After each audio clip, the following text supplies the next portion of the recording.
Hello, everyone. Happy Wednesday. We are live. Welcome to the show.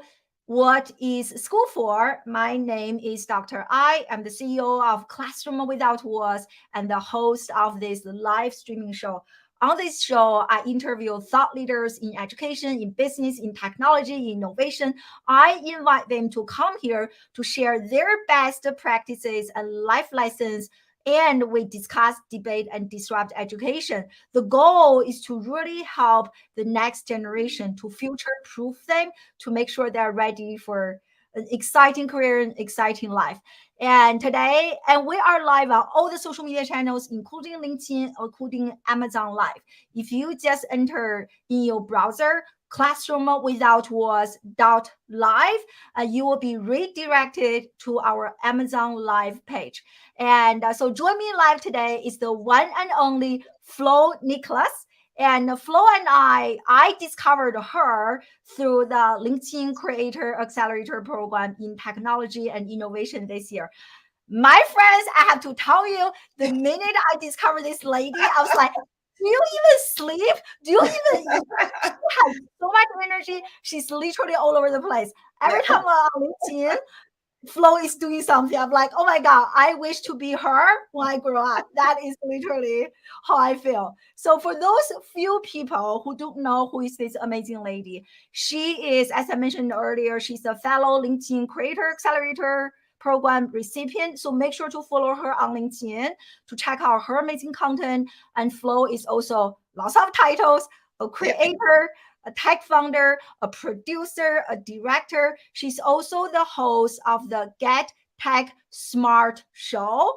And she's also a thought leader, which I just have already learned so much from her since the day I connected with her. She's also a thought leader in emerging and innovative technology. And there's so much more to what she does. That's what we're going to learn more about in today's live streaming show. So without any further ado, Flo, my role model, my superstar, welcome to the show. Oh, well, thank you. I really appreciate it, Dr. I. Thank you so much for the invite and the really super energetic intro. Like I am hyped up and ready to go for the show.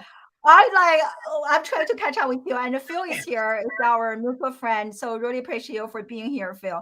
And so let's get started. You have, as the more I get to know you, I thought you were always in technology. I didn't know you also have this legal background. So what brought you from the legal field to technology? Yeah, so I'm a licensed attorney. I actually keep my license active. My motto is as long as I'm paying for those school loans, I'm keeping that license active.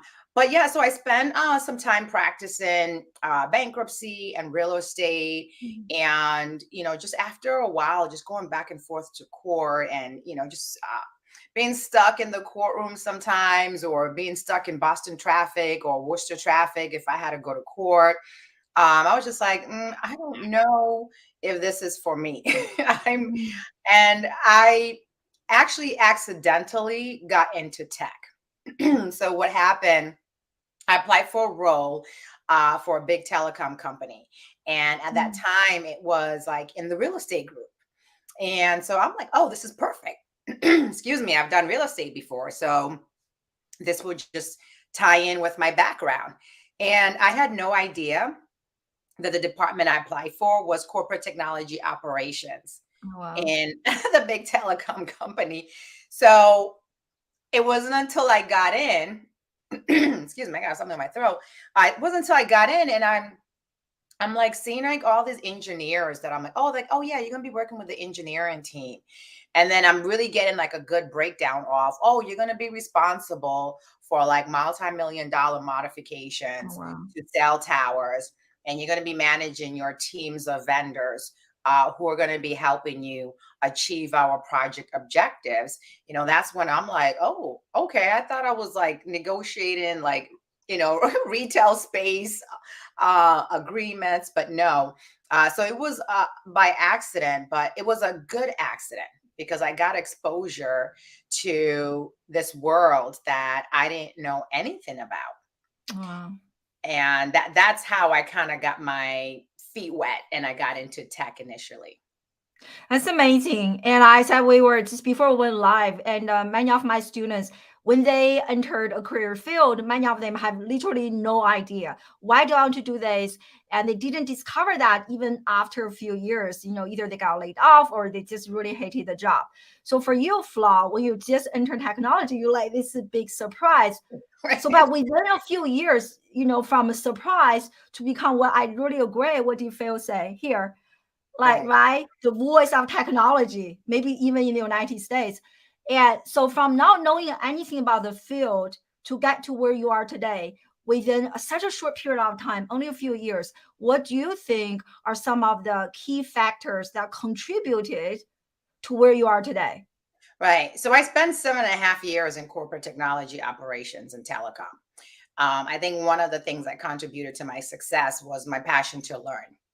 Mhm. Once I got in and I'm like, oh my God, there's this whole world of telecom. Like, oh my God, there's this whole world. This is how our cell phones work. Like, I didn't know how my cell phone worked, before I started in 2013, right?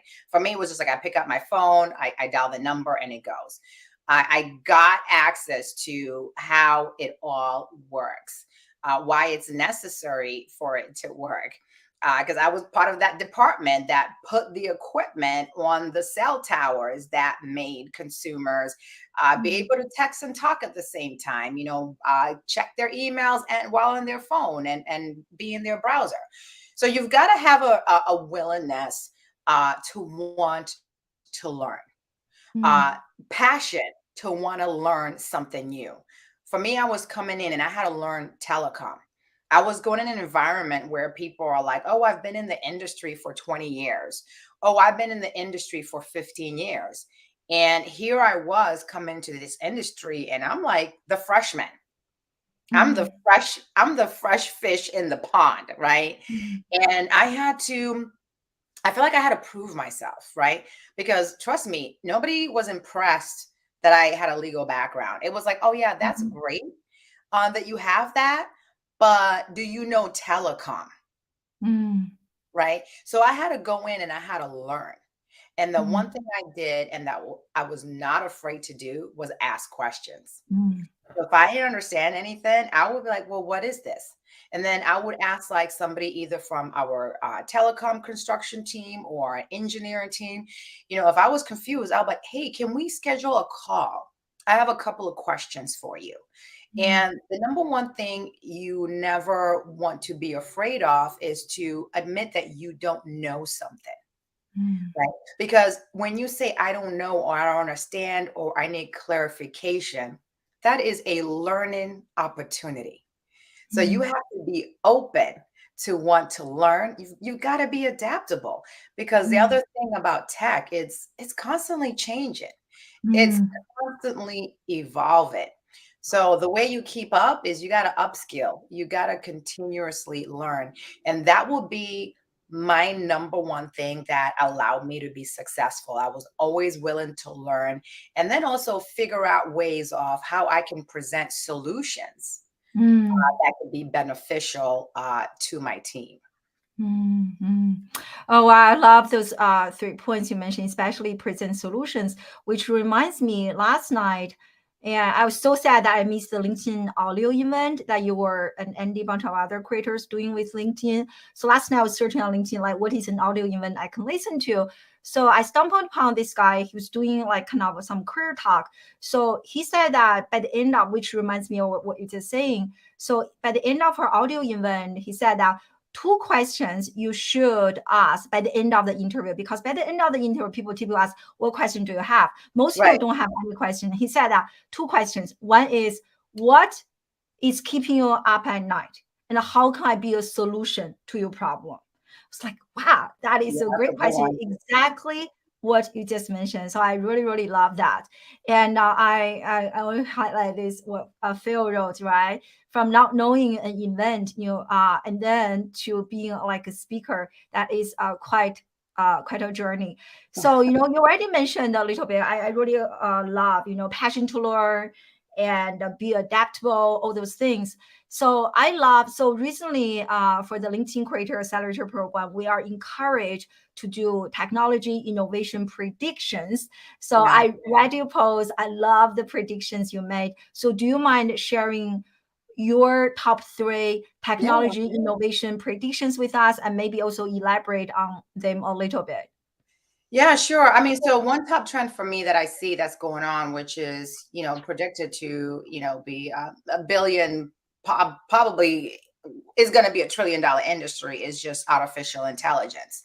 Mm, And I think the thing that a lot of companies are, and a lot of industries, companies of various industries are becoming really obsessed with AI, is just the benefits of AI, mm, and the solutions that can be quickly solved and implemented using AI. So AI is a great way to just speed up the process mm, when it comes to decision making, especially when organizations are, for example, in the legal sector. That's one area I really started seeing a lot of legal technology companies talking about, mm, um, lawyers leveraging AI for contract review or for case prediction. Let's mm, say you have a case that you're about to litigate, and you want to kind of determine, well, what are my odds of winning this case? And the AI can do kind of like a case prediction based on mm, other court cases that are similar to yours that have had verdicts either favorably or not in your favor. So that's one way that the legal community is leveraging AI, for example. So another way that I'm also seeing AI is, as well as in like the medical community, mm, possibly using it for medical diagnosis, helping doctors, with diagnosis and treatment and plans for their patients. So there are so many benefits that I'm seeing, even right now with cybersecurity. There is like a mm, global war when it comes to cybersecurity. We have hackers that are using advanced systems to find vulnerabilities to networks, and we have big companies like Twitter and Twilio and Uber, Microsoft and Google, that have experienced hacks.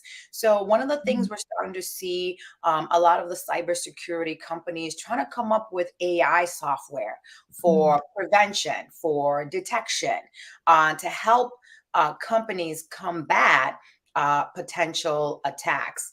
So that's why, for me, AI is definitely one hot emerging technology to really keep an eye on, because the benefits are just tremendous. So mm, that's my number one. My number two is data analytics.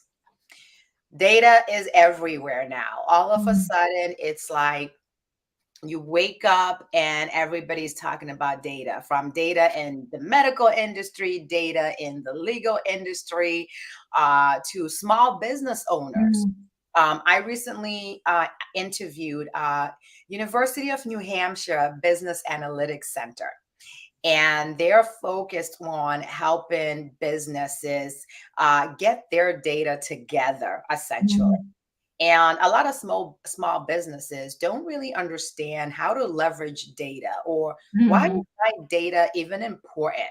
mm, And we had a great conversation about how, even at that low level, at a small business, whether you have 2, 3 employees, or whether you are a company with 20,000 mm, employees, you need to start properly, not only collecting your data, whether mm, it's your customer orders, your own orders, the merchandise that you might be selling, or maybe you're trying to use it for performance management of your employees, or maybe you're trying to use it for staffing, for example. mm, Excuse me. Organizations really need to be focused on properly storing and collecting their data.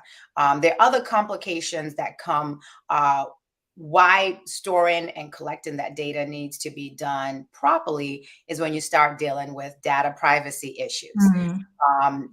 The GDPR, the was it CCPA, CCPR, all these acronyms that I can't keep up with.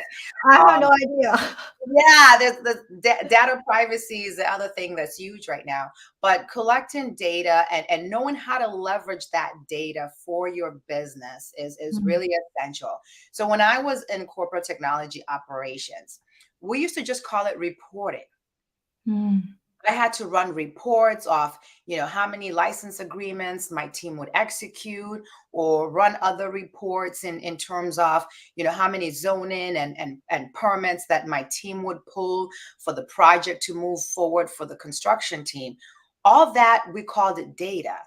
But, well, actually, I'm sorry, we called it reporting. What I quickly Mm. learned was the terminology now we're using is we're calling it data analytics.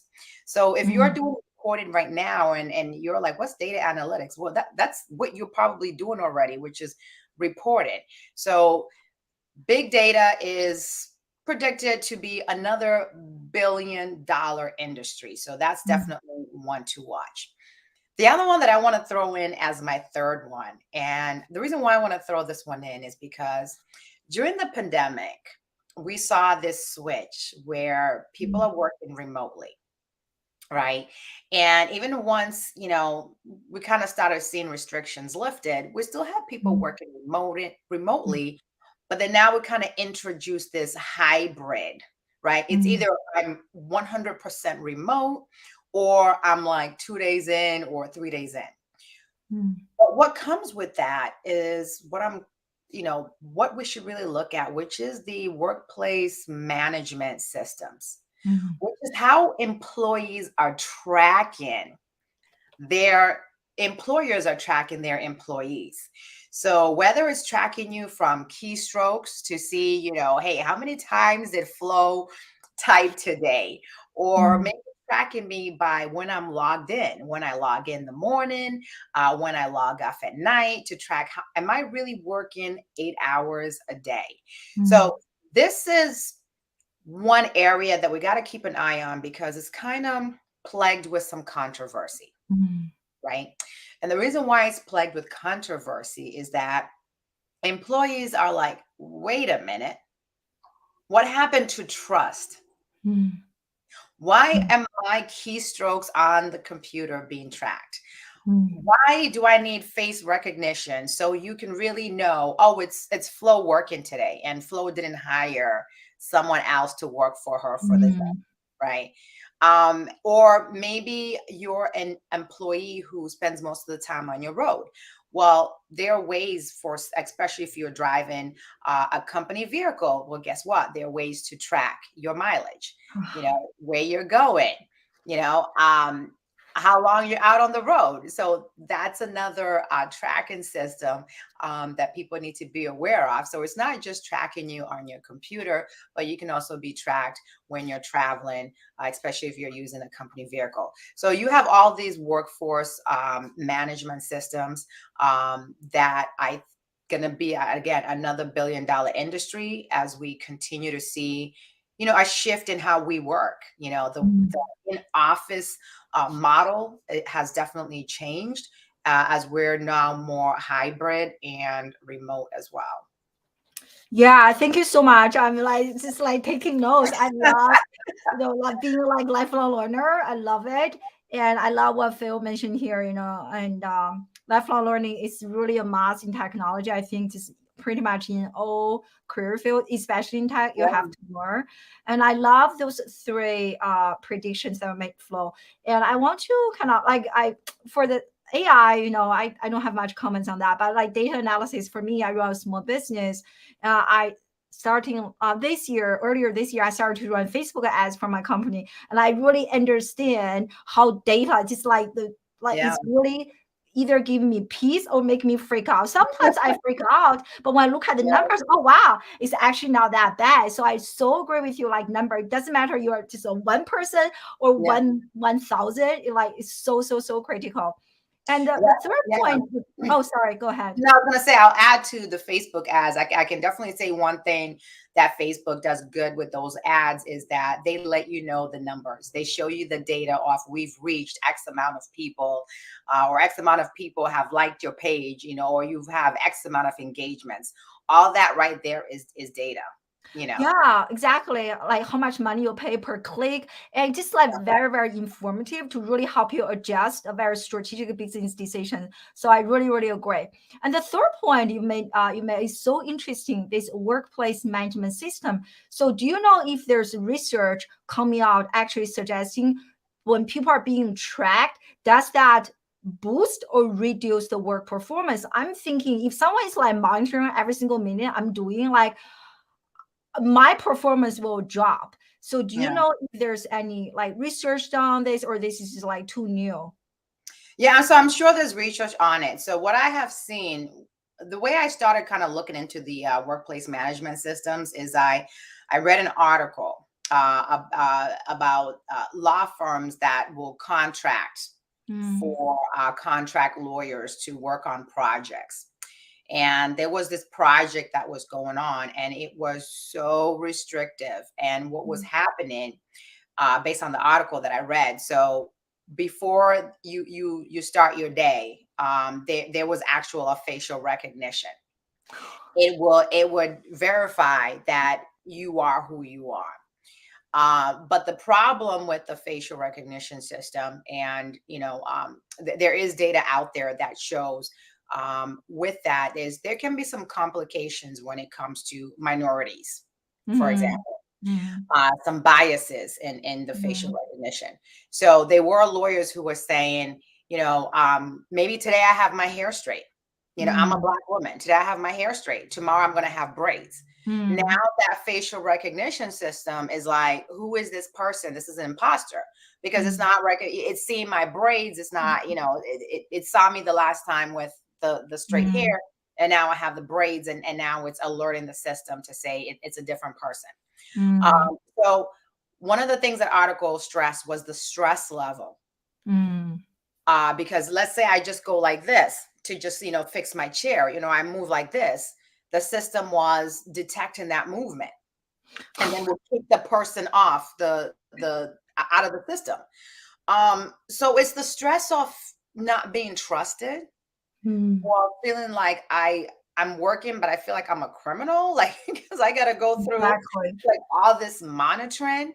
Um, and from other research I've seen where, companies have considered using the software, is the pushback from employees that are like, Mm, I'm not, like, what is this?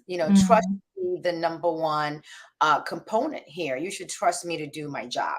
I've been in an environment where, Skype for Business, you were heavily watched.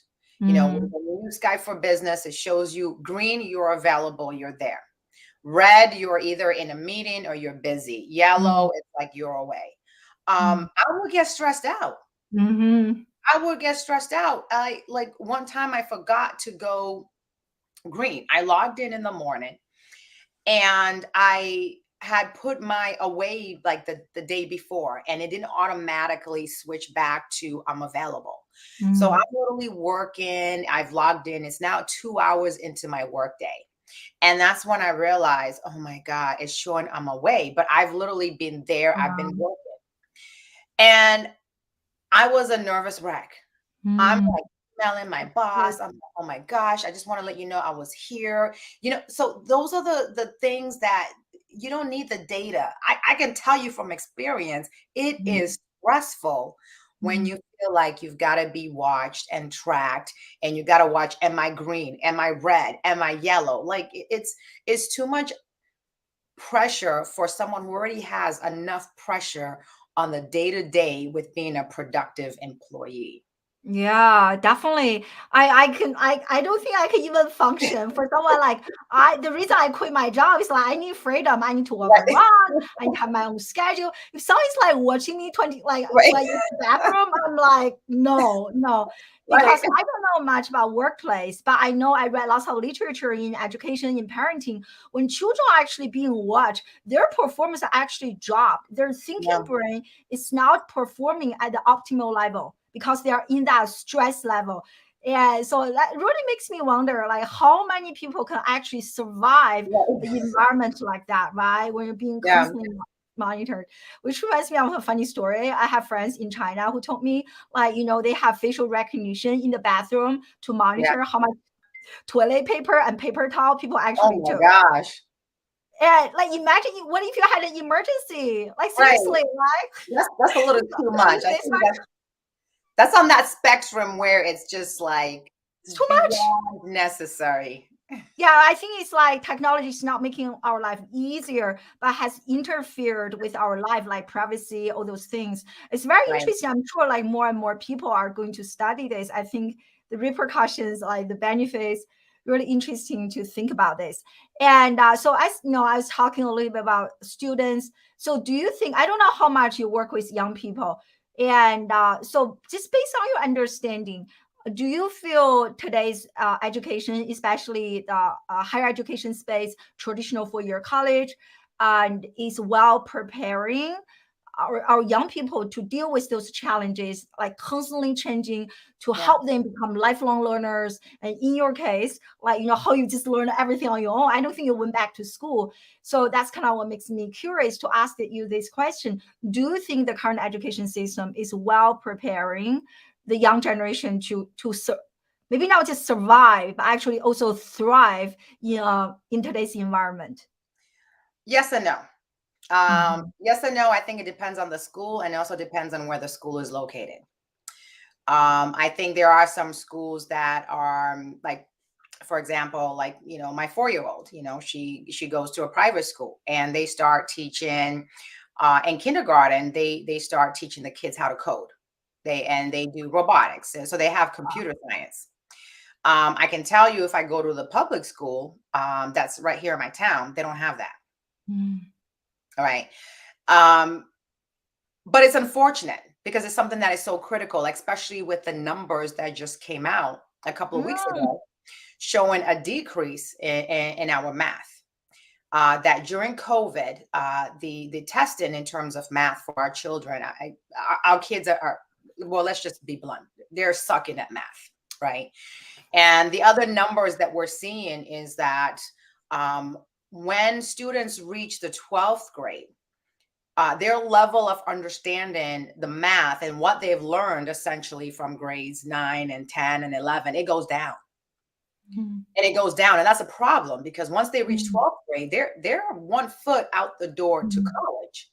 So Mm. if anything, their understanding should be going up, not down. Mm. Mm. So I think that there are some socioeconomic issues when it comes to accessibility and Mm. availability Mm. for core STEM concepts for students. Mm. STEM needs to be available for all, right? Mm. It shouldn't be my daughter goes to a private school, so she's getting these like really, really high level STEM programs available to her. Mm. And the kids in the public school, oh well, Mm. hey, good luck. I think Mm. we really need to start investing more in STEM because just based upon the data that's out there, computer science is not even a mandatory subject in elementary school at all. It's Mm. not it's not part of the curriculum. And I think Mm. that's something that we need to consider, especially when they're saying that the numbers of women who are Mm. graduating from college with computer science degrees has Mm. decreased to like Wow. 18%, Oh, wow. 18% of the United States. Wow. That's very low. So that's why I said it's 50-50. There are some schools that do I went to a tech networking event and I actually wrote about it today for my post Oh, last week. And I saw students that were there, and I'm like, oh, what school do they come from? I thought maybe they were college students, freshmen, perhaps, but they came from a charter school, which is science mm, and technology. And that charter school focuses very heavily on STEM curriculum and mm, very rigorous curriculum. I actually try to get my older one to go there, and they told me, well, she would have to start her freshman year in high school all over again because she's behind. That's how rigorous mm, their math curriculum is. I wish all the schools had that similar model, mm, because if we don't start really making STEM accessible for all, and really have it as something that's embedded in the curriculum, mm, um, I think we're going to have some serious issues. We're going to have mm, serious issues because the stats already show we have a number of fields. Cybersecurity, for example, there is a $3.4 billion, well, 3.4 million workforce shortage for mm, cybersecurity workers, global. In the mm, United States, we're probably short about over 700,000 cybersecurity professionals. mm, So if we're not exposing our kids to these areas of technology, or we're not providing hands-on STEM curriculum and training mm, for our kids, those shortages of employees in the workplace in tech, even IT, for example, they're going to just keep growing, right? The way mm, you get more people to come in and start filling those shortages is you've got to train more people. To train more people, you're not going to say, oh, well, we'll wait for them to become adults and then mm, we'll train them. No, you want to start early. You want the interest early. That way they are like, oh, there's this career field called cybersecurity. I didn't know that. Or, oh, I could mm, be like an IT specialist. Oh, okay, awesome. So we got to expose them to these other tech careers, and these mm, other paths that are not just about being a fireman or a police officer or a nurse or a doctor or a lawyer. And one of the things that I always say is, I wish I have been exposed to tech early, because mm. my name could probably be Dr. Flo Nicolas, PhD in technology. Or the Right? next Steve Jobs, you just never know. Yeah, but I'm still. My plan is to eventually go back. I'm actually Mm, trying to kind of put the bug in one of the colleges here in New Hampshire to create a PhD program, and I've been asking a lot of their people in the tech innovation or data analytics department, like, why don't you have a tech PhD? So I'm waiting. Hopefully, I can get them to do one. But back to your question, it we have a lot of work to do. We're at mm, 50-50 in mm, terms of accessibility. And mm, we need to make it more, because not every parent is going to be able to afford to pay $1,500 a month or more for a private school so their kids can get access to this. And then I mm. mentioned that science and technology school, it's a charter school, but it's free. But guess what? A Um, lottery. they have a long wait list Mhm, for people who want to get in. Um, mhm, so imagine if we can take their curriculum and make it available in all the public schools around the United States, how better prepared our kids will be. Depending 100%. on the reports that you see, we're either number 4 around the world when it comes to math and science, or we're either number 10. And I think Mm, with the new numbers, we're probably beyond number 10 at this point. I think so. I think my husband and I were just talking about this the other day. I think it's definitely beyond number 10. We're just like really commenting on this. Yeah, yeah, Yeah. yeah. And I love this comment from Alice, talking, she's a school teacher. Like so many schools are now using the tech tools that are found in workplace for learning. Do you feel Yeah. like just like in my field, there's a big gap between what students are learning in the classroom versus what is really happening in real life? Do you also see that gap in technology between what is happening inside the classroom versus what is really happening in people's day-to-day life? Yeah, I mean, I would agree with what Alice just said. I mean, but let's dig a little deeper into that. We got to Mm, remember that the pandemic really put a stress in the education department, mm, and they lost a lot of teachers. And for some areas, they're still struggling to hire teachers. I mean, they're mm, essentially giving out bonuses to get mm, people in the classroom. mm, So their focus might not be on the technology right now, because their focus is probably like, hey, we got to prioritize. Right now, we're just trying to get these kids to, learn their ABCs and learn okay. some math and English. That the tech piece for them might be a not a need to have, but a nice to have. Mm, I think one of the things that we've got to switch that mindset is to say, no, this is not a nice to have. This is a need to have. mm, These technologies that Alice pointed out, they're in the workplace. Companies mm, are investing. I mean, it's like over 90% of CEOs in the United States say that they're going to invest in technology.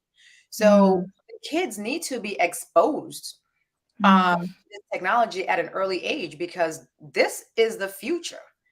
mm, I mean, by the time my child who's 4 is ready to go into the workplace, we're probably in the Jetsons. We're going to be driving our cars to work, flying we're our cars flying to work. around, yeah. Yeah, we'll be flying those cars to work. So these kids need to be aware of how to use technology. And the pandemic, if anything, was our hard lesson for a lot of parents who Mm, try to teach their kids how to, one, be able to get on the laptop, use Google Classroom, mm, or enter a Zoom meeting. And there were a lot of parents who were freaking out because they didn't know themselves how to mm, go into Google Classroom mm, or go into a Zoom meeting. So something mm, as simple as that, mm. we Yeah. got to incorporate it. I love that. You made such a great point, that, so many educators, they have so much pressure and schools and so many teachers have left the teaching Yeah. field. And I think particularly in the United States, I really feel like we need to give more support. Being a teacher myself for so many years, we need to give more support to the teacher. My family and I, we had a chance to spend a few years in Korea. And when we were in South Korea, and our kids actually went to an international school there, and we had a chance to talk to some of the teachers who came from the United States.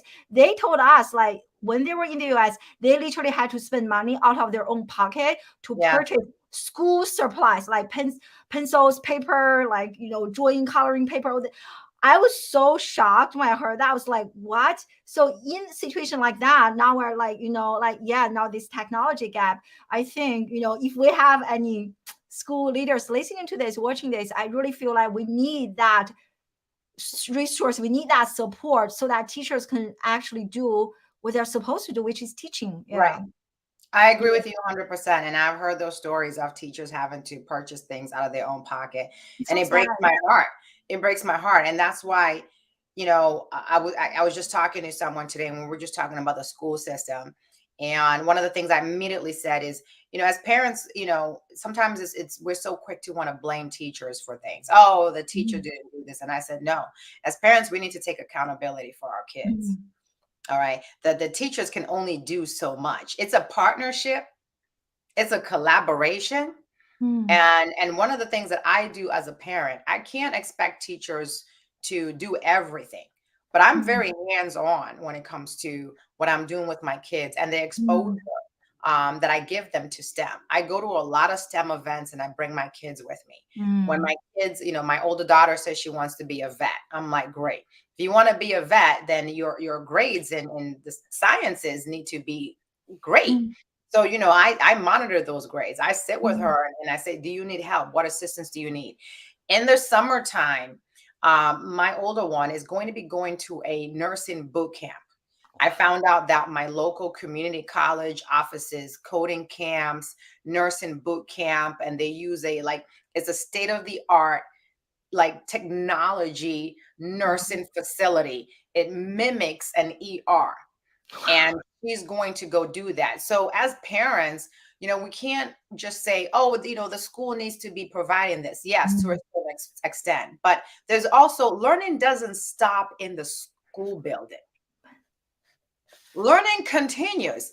It's not, oh, my kid got out of school at 3:30, they're done learning. No, that's when you pick up. It's like a relay race, right? It's like mm, pass the baton. The teacher is like, here's what I gave them. You help them incorporate it, right? So that's why, as parents, if your child is showing an interest and want to learn more coding, or you want to expose your kids, mm, you've got to do the research and see the resources that are out there. And I can tell you, um, there are so many organizations that are nonprofit mm, organizations that offer resources for free. mm, All mm, it takes is taking the time to do the research and find. mm, There are organizations that promote women in tech, women in STEM, women mm, in science. They're out there. Um, mm. so that's the one thing that I would advise to parents is, yeah, be supportive of the teachers and know that learning doesn't stop when they get off the school bus. Amen. I just love you more and more. I just respect you more and more. And I now like you have kids, you're still doing so much. I'm like, you need to seriously think about writing a book on productivity, work life. Like I'm like, I just like respect, massive respect, hashtag. So like I really love what you said, Flo, like learning doesn't stop at the classroom, which I really believe. So there are actually so many things available. My husband and I, we homeschool our kids. So I feel like part of my days is researching resources available for kids. There is actually a lot. I think many parents, we feel like if we send our kids to a school, kind of outsource, right? We outsource Right. that education, and which I love what favorite here, right? Start at home and continue there. I Yeah. so agree. I can see that you are also a rock star mom. And I also want to highlight this, so Phil just said that all the time in New England, when kids go from this is where what we were talking about earlier, from public school to one of the private schools, and they have to repeat a year because there are things that they probably don't know. And this was Yeah. really my case when I was a student. I actually transferred from like a not necessarily private, but from one school to a higher tier school. That I discovered they were using everything different, different equipment, different resources, different books, different exam. Like, wow. So like it's crazy that I'm already 41, like so many years later, we're still having this type of conversation Yeah. when people don't have access to resources. Yeah, equal access. Yeah. Yeah. So here's a question from Alice. How can we create hubs for all of those resources? And this is such important for parents and students. Yeah, great question. Yeah. Yeah, Alice, that's a fantastic question. And one of the things that I've been, doing a lot, I end up creating my show Get Tech Smart because I'm like, oh my God, there's Mm, so much that's going on in tech and STEM in New Hampshire, but a lot of people don't know about it. And it's a common theme that I see is that there's all these resources that are available mm, that again, the people who those resources are meant for don't know that those resources available.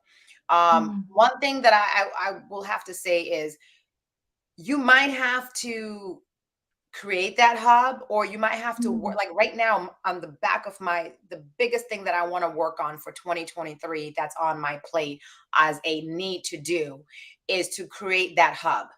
mm. Oh, I've wow. met so many organizations that are like, oh, we give money like $6,500 for school and for that. And I'm like, I didn't know about this. And Mm, people don't know.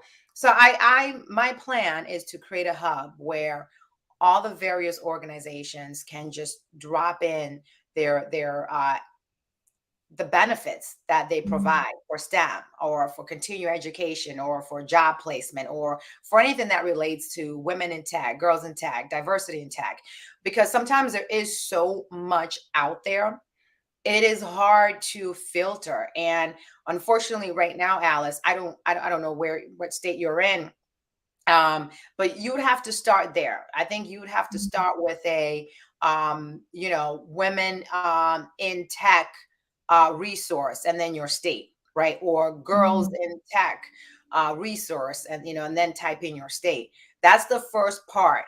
They might already mm, be something in your state where there is a hub where there's all this dumped in.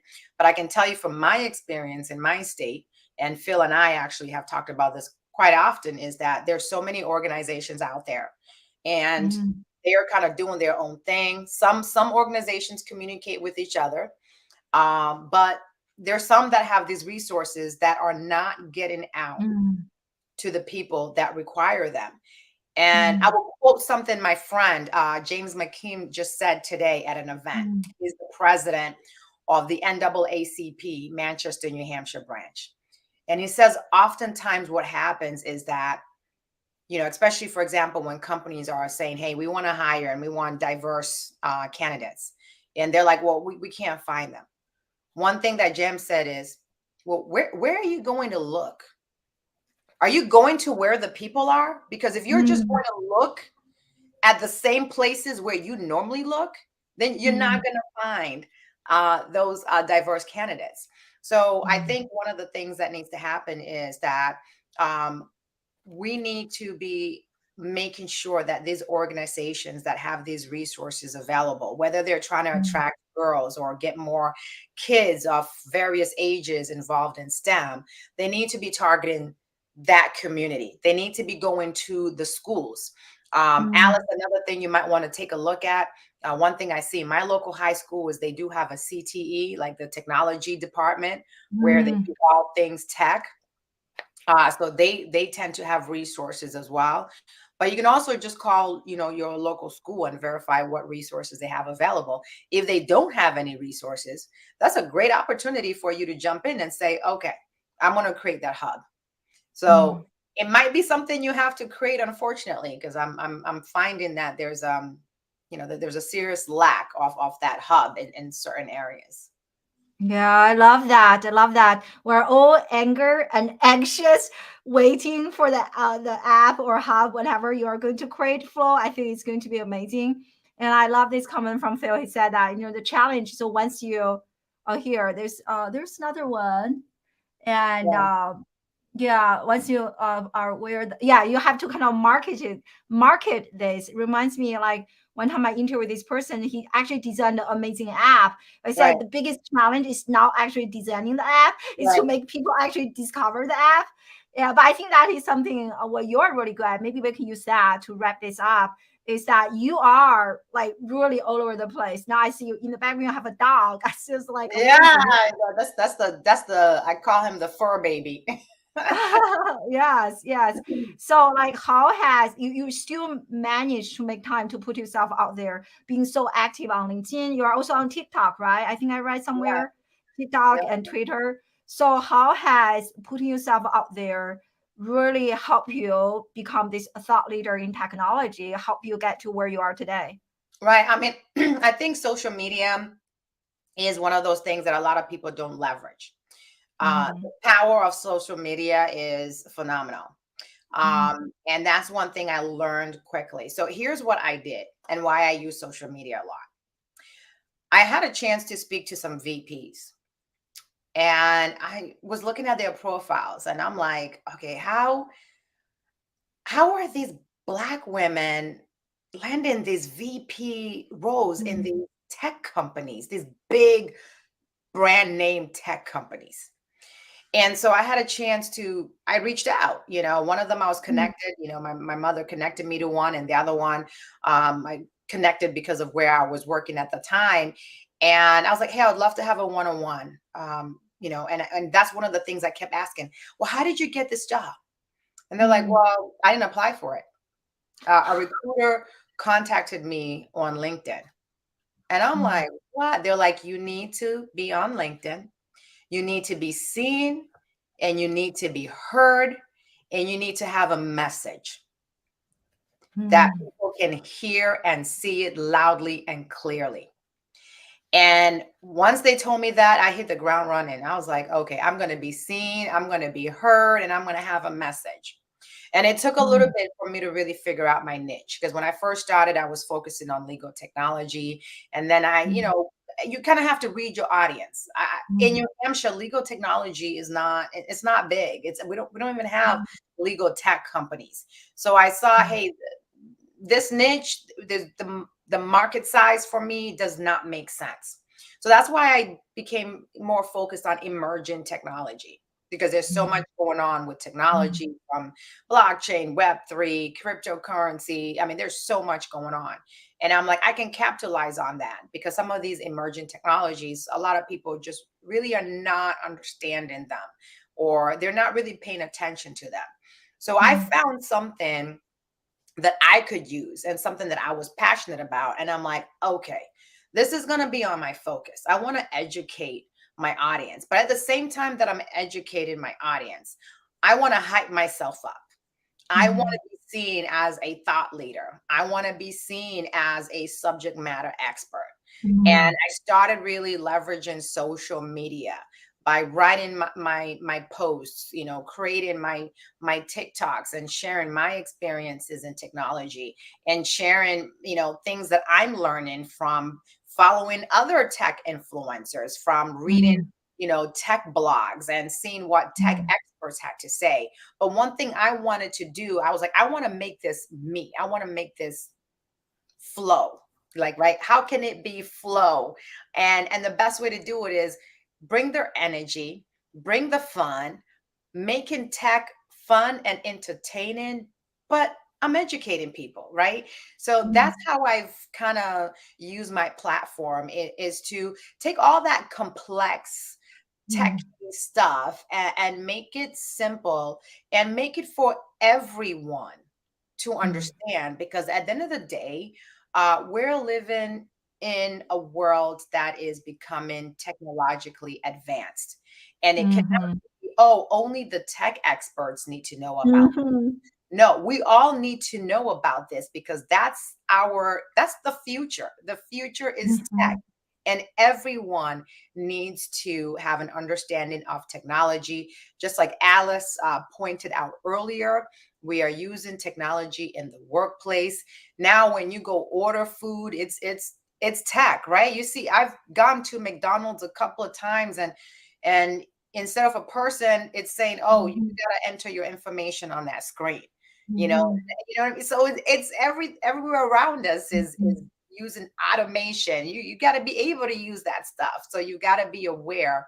But leveraging social media has been the best thing I've done for myself and my career because I have brought to the table what I'm pretty much learning, and as a result, it's piqued the attention of a lot of people.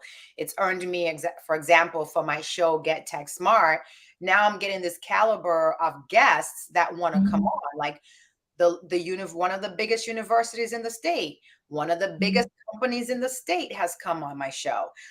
mhm, And I got a partnership with a local media and news collaborative that I have been mhm, helping me amplify my voice.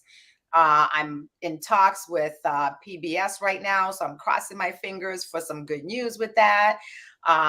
Like you said, you and I are in the LinkedIn Accelerator program. So there are a lot of doors that have opened for me just by leveraging social media and letting people know who I am as a woman in tech and as a woman who supports diversity in tech. And that's why I think using social media has been great for my career. I love it. I really wish more young people understood this. My observation is that lots of people are only using social media as a way to consume. Very few Right. of them are actually doing what you do, as leverage this as a vehicle to build their thought leadership. So I think you have been just like, you're so consistent. I really love it. Amazing. Yeah, like what a amazing interview flow thing. I feel like everything just flowed really well. And so thank you so much. So please share with us, where can people watch your Yeah. show? I've been sharing your LinkedIn profile on the screen, but where can people connect with you? Things like that. Yeah, so as you can see, LinkedIn, I'm also known as the non-boring I lawyer. That's love it. my that's my I'm hashtag non-boring lawyer. So I'm the non-boring lawyer on LinkedIn, on TikTok, on Twitter. I'm also on Instagram, but surprisingly, I don't use Instagram that much. Once in a while, I'm there.